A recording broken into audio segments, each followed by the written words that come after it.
most people believe they understand capitalism. It is commonly described as a natural system of freedom, choice, and opportunity, where individuals compete, markets organize themselves, and prosperity flows to those who work hard enough.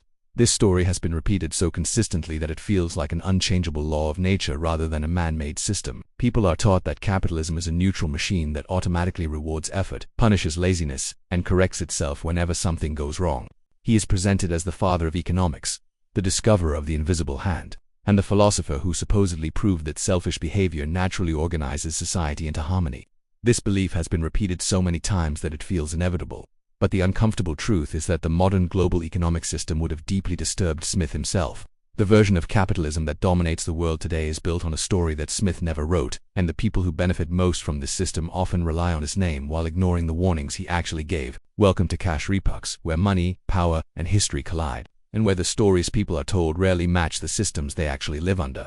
Modern capitalism is often described as something natural, as if it emerged spontaneously from human instinct like language or fire. In reality, economies are engineered structures. Every tax law, trade rule, banking regulation, and corporate protection is written, negotiated, and enforced by people with power. What is commonly called the market is not a force of nature but a legal and political architecture. Yet this architecture has been protected by a powerful narrative claiming that it should be left alone, that regulation is harmful, and that invisible forces will correct injustice without human intervention. This story has justified monopolies, normalized inequality, excused financial collapses, and transformed systemic exploitation into something that appears natural and unavoidable. At the center of that story stands Adam Smith, even though he never created it and would likely have rejected it. To understand why, it is necessary to return to the world Smith was born into. Adam Smith entered the world in 1723 in the Scottish coastal town of Kirkcaldy, a society defined not by opportunity but by restriction. This was not a world of free competition, but one shaped by rigid class hierarchies, hereditary privilege, and legally protected monopolies.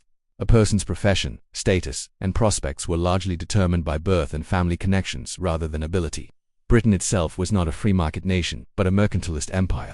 Trade routes were regulated by the crown, industries were guarded by guild permissions, and international commerce was dominated by enormous chartered corporations. The most powerful of these was the East India Company, a private business that functioned as a sovereign empire, commanding armies, conquering territories, imposing taxes, reshaping economies, and causing famines across continents. This was the economic system Smith observed, studied, and ultimately challenged. Smith's deepest concern was not government itself but the capture of government by concentrated private power. He understood that when merchants and corporations gained influence over lawmakers, markets stopped serving the public and began serving the powerful. He famously warned that when people of the same trade gather together, their conversations almost always drift toward conspiracies against the public, a statement that reads less like abstract philosophy and more like a precise description of modern corporate behavior. Smith watched monopolies inflate prices, suppress wages, manipulate laws, and construct artificial scarcity. He recognized that markets do not fail naturally. They are distorted intentionally, and those distortions almost always benefit the most powerful participants.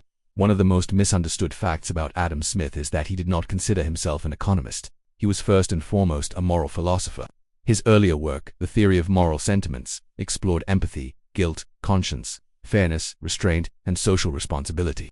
He believed that societies could only remain stable when people felt accountable to one another. He did not see greed as the engine of prosperity but believed that moral character was the foundation of social stability. Markets, in his view, were tools created by human beings and therefore subject to ethical judgment, not divine systems operating beyond moral responsibility. The phrase most closely associated with Smith, the invisible hand, has been elevated into a near-sacred doctrine of modern capitalism, yet it appears only 3 times in all of his writings. In none of those instances does it describe a universal law of self-correcting markets. In one use, Smith refers to ancient superstition and humanity's tendency to imagine unseen forces guiding events. In another, he describes a fearful merchant who chooses to invest domestically rather than abroad, accidentally benefiting local industry out of fear rather than virtue or wisdom. In the third, he refers to wealthy landowners who hoard resources but still distribute some of their wealth simply because even gluttony has physical limits.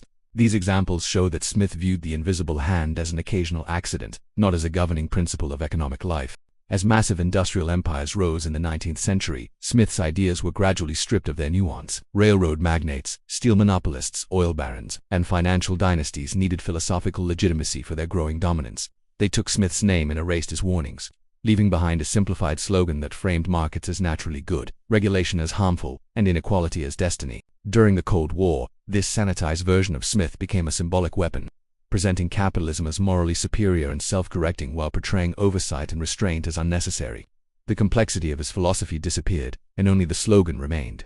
The world that has emerged from this reinterpretation closely resembles the one Smith feared most. Corporations shape legislation.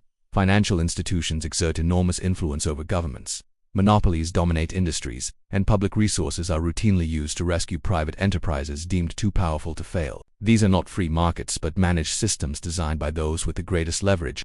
The belief that invisible forces will naturally correct injustice has become a modern superstition, echoing the very thinking Smith originally criticized. Smith never claimed that markets would save society. He believed societies had to actively protect themselves through laws, oversight, moral restraint, and institutional balance. Markets should be strong enough to innovate, governments strong enough to restrain abuse, and communities wise enough to demand fairness. His vision was not of a self-regulating utopia but of a carefully balanced system grounded in accountability and ethical responsibility. History does not repeat itself, but it punishes those who misunderstand it. And the mythologized version of Adam Smith has been used to justify the very conditions he warned would harm society.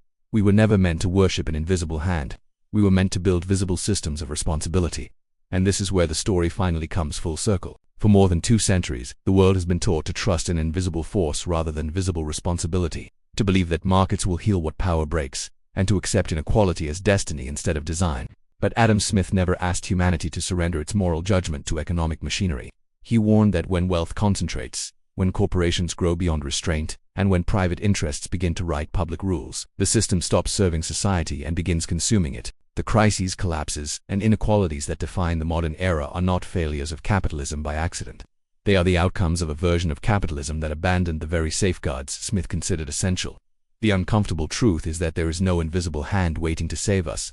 There is only the visible hand of policy, law, and public will.